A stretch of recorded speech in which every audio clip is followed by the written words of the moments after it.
Down. Oh, look at that. Nice straight cuts. If you wanted to, you can crack it. It's like the glass crackle, like my other video. It's clean. Hot and fast.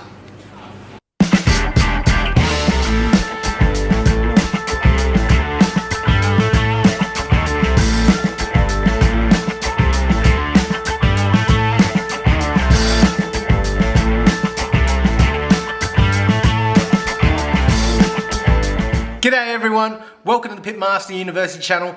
I'm David Ong. Now today we're going to be cooking pulled pork but with Crackle. Now when I first got an American style barbecue, people were saying to me, I was serving them pulled pork and they go, where's the Crackle? Now for a long time people were having trouble getting Crackle with pulled pork. Sometimes it ends up tough, sometimes it ends up soggy. People were finishing in the oven, air fry, all sorts of things. Today this is done all in the barbecue and we're going to cook it hot and fast. So none of this low and slow business. Today we're going to cook it nice and quick, pulled pork, all done in about 5 or 6 hours. So let's get to it. Okay, now we're going to prep the meat. Now I personally like to leave the skin on. You may remember back in the day when we first started doing this, people said you can't get pulled Crackle with pulled pork or chopped pork, which is what I prefer. You absolutely can. We're going to show you that today. So we're going to stick some rub on it. Now I'm not a big fan of binders. You can use them if you want. It's not really necessary. Let's flip this meat. All you want to do, let me give it a bit of a spray with water. You can use some other stuff as well, but I personally don't bother. Then I like to layer my meat. Okay? So what you do, put on like a rub underneath the main rub, and you can put a few different rubs, sort of come up with your own sort of combination of rubs and flavor profile. Now put a bit of that underneath, and then now chuck the main rub on top. Now what I'll usually do, put my hand up, it's no good for filming, but I'll put my hand up to the side like this and it just stops the rub from falling off. And go quite heavy on that. But if you let that sit for 20 minutes, you watch, you won't have to apply any binder. It will stick because some moisture will come out of the meat and it will make the rub adhere. And so that's that there.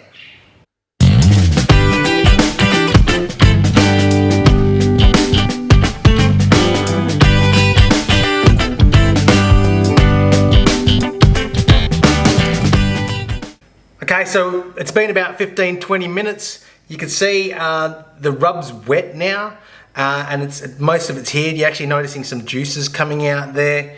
Yeah, because basically the salt's drawing some of the moisture out. But what you'll notice as well is if you want to get the Crackle, you don't have to get do pulled pork with Crackle, but if you want to get the Crackle, I put it on a little rack. It just helps it so it's not sitting in any of its juices, because any moisture on the Crackle will impact the final result and make it hard to crackle up.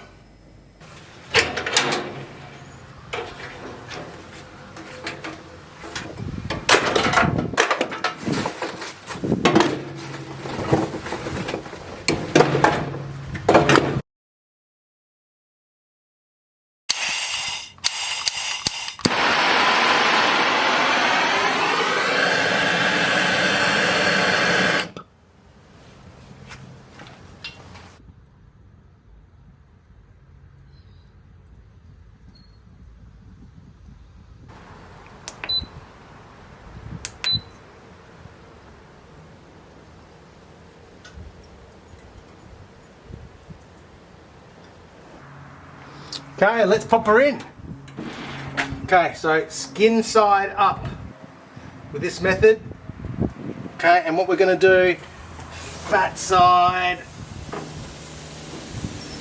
towards where the heat's coming from, and then we're going to pop this underneath there like that. Okay, now what I'm going to do, give this a bit of a baste with some oil.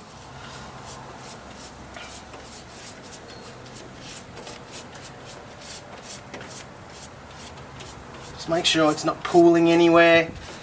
Sometimes I might stick it on a bit of an angle so it doesn't pool, because anywhere that fat pools, you're not going to get Crackle. And then we're going to come check this in about a half an hour's time. Okay, so it's been half an hour.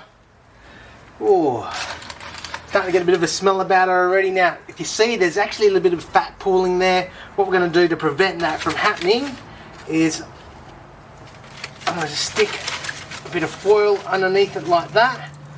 And what you'll notice as well is that anywhere that fat pools, it's going to prevent the crackling from setting properly. Same goes for bark. So this is a nifty little way, cheap way, just a rolled ball of foil or some wood with some foil around it, and it's just to stop any of the fat pooling on there to prevent crackling or bark.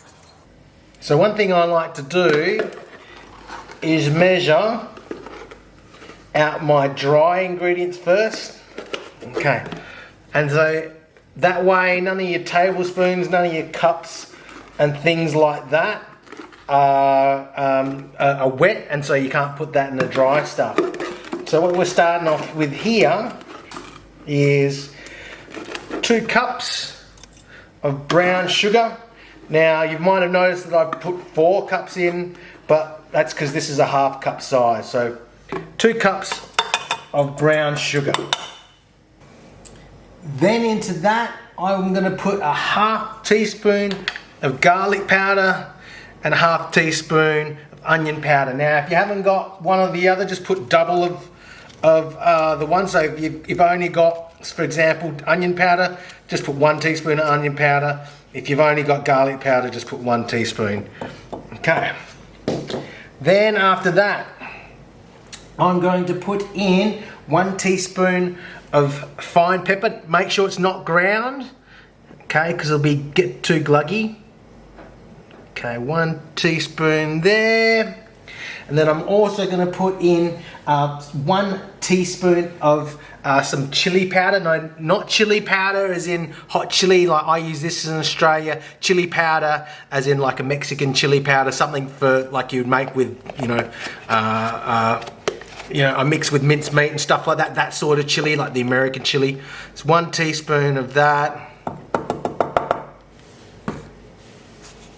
Then I'm going to put a teaspoon of ancho chili powder. Now this is really important. This is going to give it a lot of its flavour.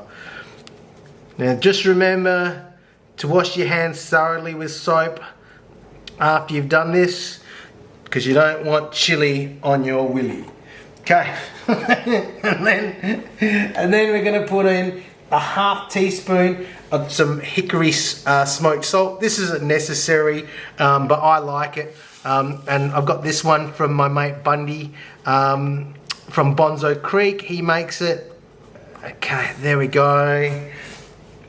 And then that's it for the dry ingredients. Now we're going to do the wet ingredients. Okay, so I'm over at the stove now. What I'm going to do, before I add any liquid, I'm going to mix this through a bit. So if you don't do this, you might find that you get some clumpy parts because of all the spices and stuff. And then what I'm going to do, this just makes it all the more even, 1 cup of apple cider vinegar. Okay, and then I'm going to stir that through. Apply a bit of heat. Okay, I'm going to stir that through.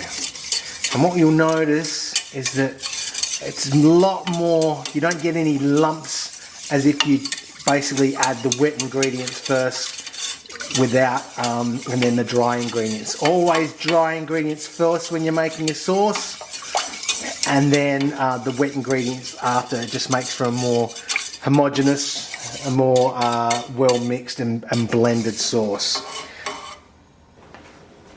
Okay, now I'm going to add 5 tablespoons of tamarind sauce. 1, 2, 3. Now you can pick this up from your Asian grocery store for, this gives us a nice bit of tartness. 5. And then we're going to put in a half a teaspoon of Worcestershire sauce. Now this original recipe, I've sort of taken one of Franklin's sauce recipes and I've tweaked it to the way I like it, but essentially the same as his. Now half a teaspoon of Worcestershire sauce. Now make sure you shake up the Worcestershire sauce before you chuck it in, get all those nice bits off the bottom, all the sediment, because there's a lot of flavour in those things. Okay, and now we've got tomato sauce or ketchup to go in, but we're going to make sure that's all come together first, and then we'll pop that in, and there's some honey to go in after that. Okay, so now we're going to put in 2 cups of tomato sauce. Now notice I do the vinegar first before the tomato sauce, it just makes it easier. 2 cups of tomato sauce or ketchup. Now you can control the sweetness of this with the honey, as I mentioned, or with the brown sugar. Also, you might want to control the tartness. You can add a bit of white vinegar, to this as well. Give this a bit of a stir.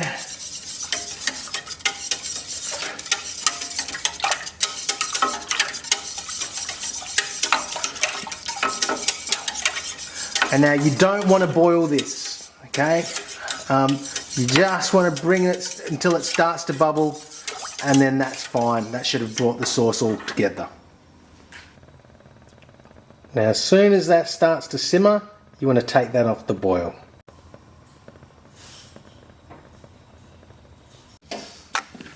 Okay, now I've let that cool down a bit, because what I'm going to do is I'm going to add some raw honey. Now my mate Bundy, who makes the smoked salt, makes this beautiful hickory smoked honey as well. Okay, so we're going to chuck that in as well. This one's a bit of an old one, so you see it's quite solidified.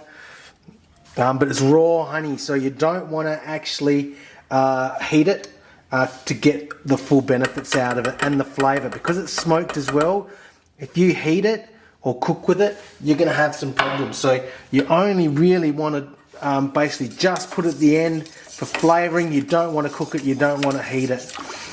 Oh, I'm getting that nice smell coming off now. Actually, I love this sort of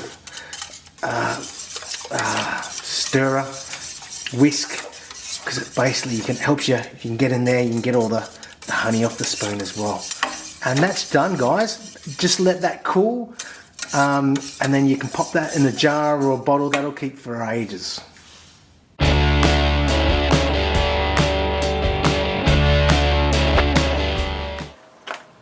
Alrighty, been a couple of hours now. Just going to give this a bit of a baste with oil. Don't have to baste all of it, just the stuff that's drying out.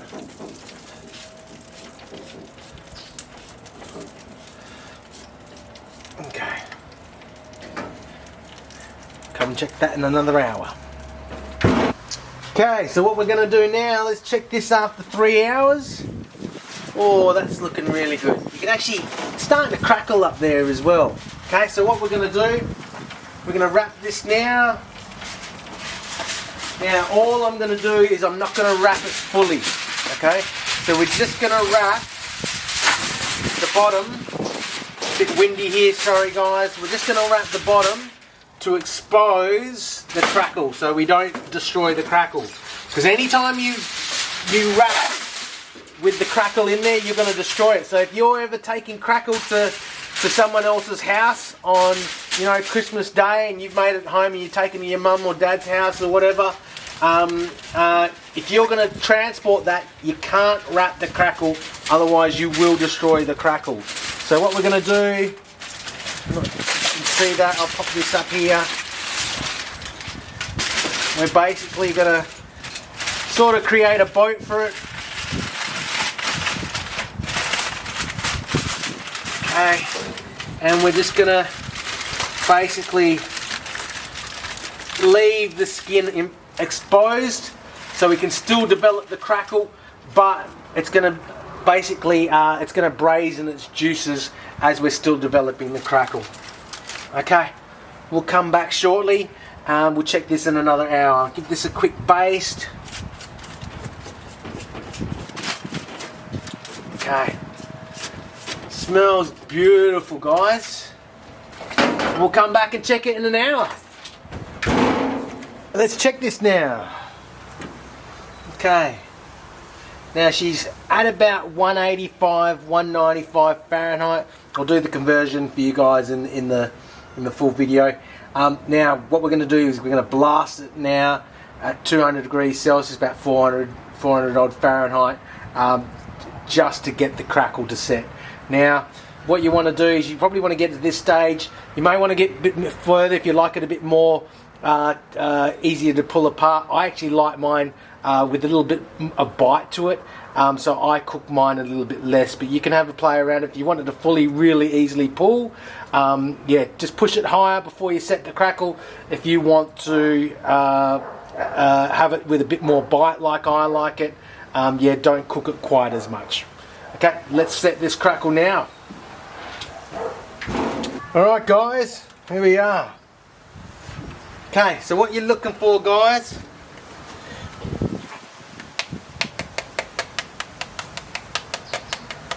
that crackle's nice and hard. Other thing, should go in and out like a hot knife does butter, guys. If it's not probing right, it's not done. Now I like mine to be chopped, so I'll probably end up chopping a bit of this and pulling a bit of it. So if you want it totally to pull and disintegrate, pull it a bit later. But if you're happy with it, I prefer it chopped. It gives a bit better texture, I find. Yeah, you just want it to probe tender. Yeah, so really concentrate on this. This is the most important part of a lot of barbecue. Ideally, you don't want to use one of these. Use a Sade skewer. But I find, yeah, this is about right for me. Maybe cook it a little bit, half an hour more, if you want it to totally disintegrate. Cool, guys. We're going to rest that now and pull it.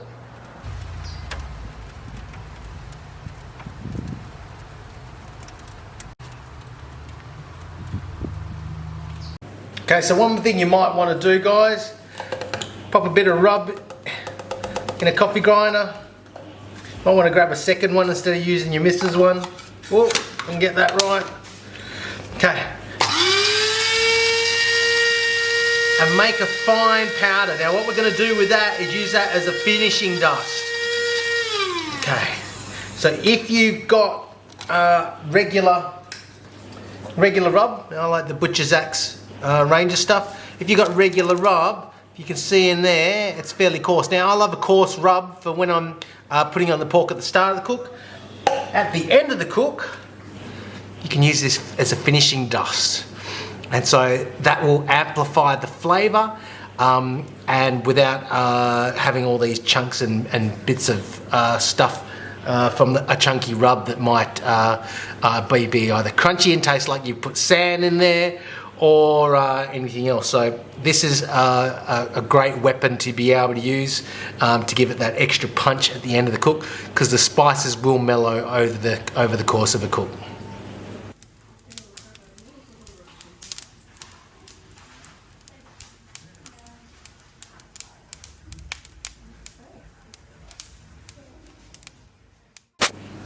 Alrighty guys, here we go.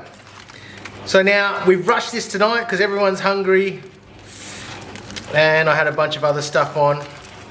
We're just going to take that crackle off the top. Now normally, this is only rested for like 20 minutes.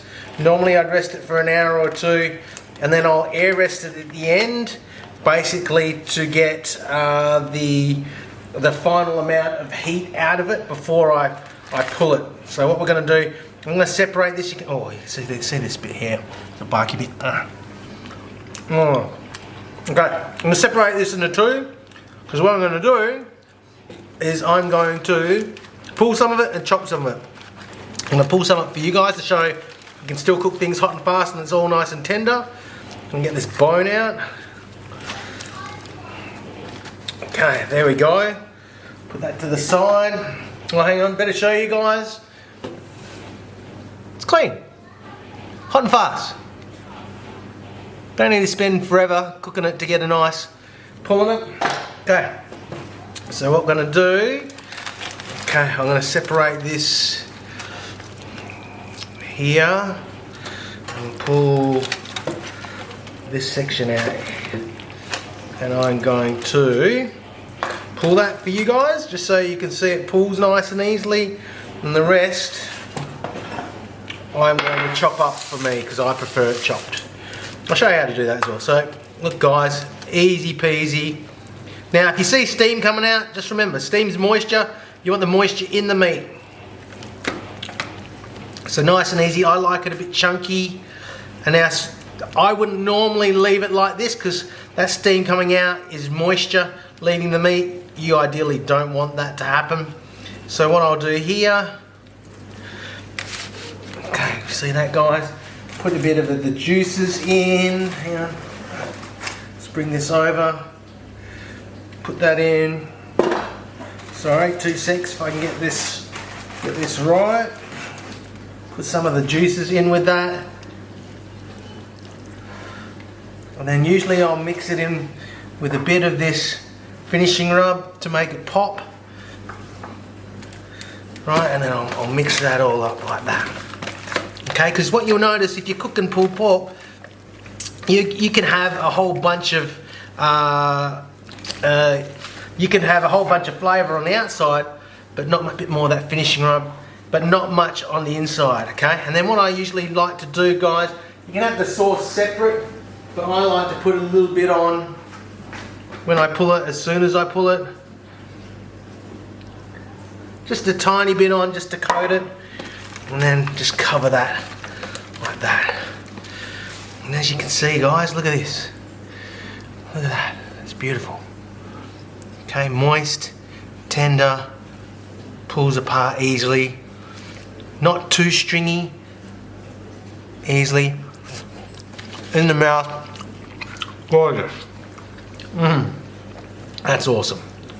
Okay, so let's chop some of this crackle up. See, this has got a little bit of a barky bit here. Oh, sorry, see that? Look at that bit. Oh, okay, I'm gonna save that. Now, I like to cut this upside down. Oh, look at it. Nice straight cuts. If you wanted to, you can crack it. It's like the glass crackle, like my other video. Crack it with your hands. You can't tell me that's no good. Here we go. Now, what I'm gonna do, cut another bit up. Just easy to cut upside down. Okay. What I'm gonna do, cut these bits up.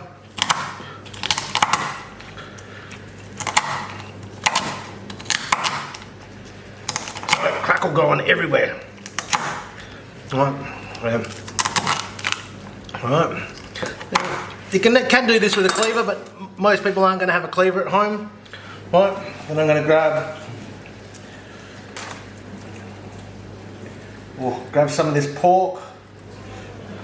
Right. Grab some more there, just enough for me, right? And then I'm just gonna, it's easy if you've got a cleaver. Right, and then I'm gonna chuck some of this crackle in here. Bit more.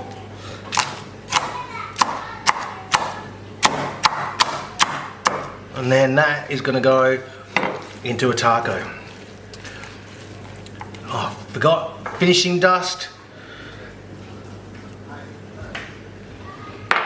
Mix that up. Bit of the sauce.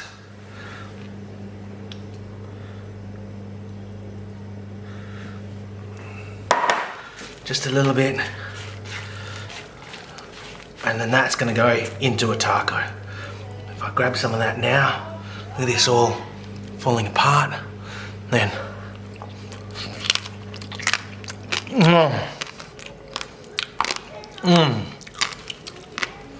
oh,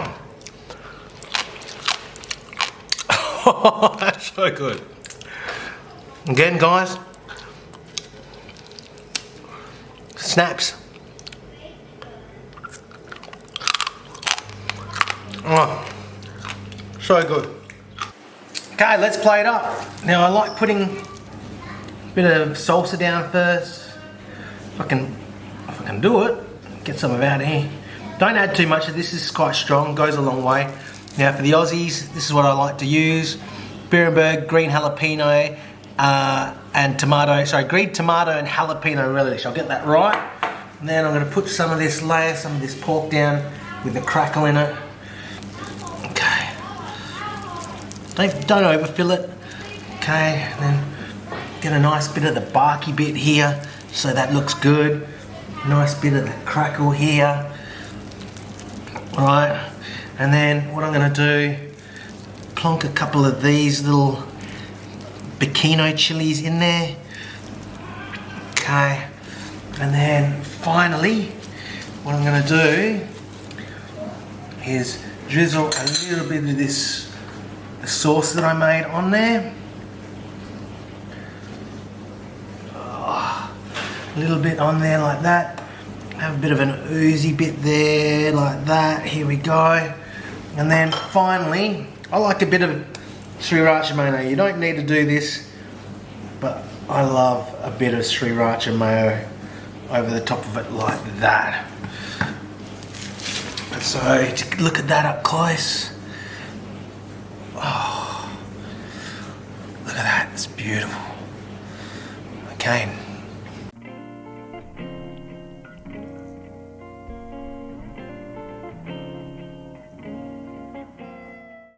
G'day guys, now for the taste test. Look at that. Oh, hang on, I'm gonna snap this in half.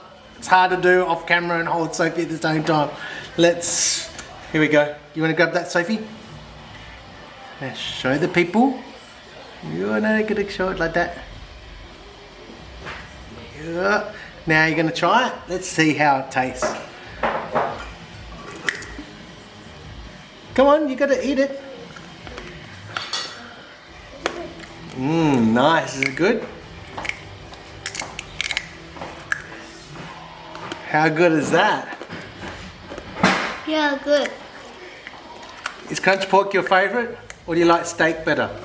I like getting crunch pork. You like both? Yeah. It's nice, isn't it? Yeah. Do you like the bit of smoky flavour? No, you don't like it. You like the other one better? Well, that's okay. Well, what you're going to do now is say thanks for watching. Thanks for watching. Bye-bye. Bye.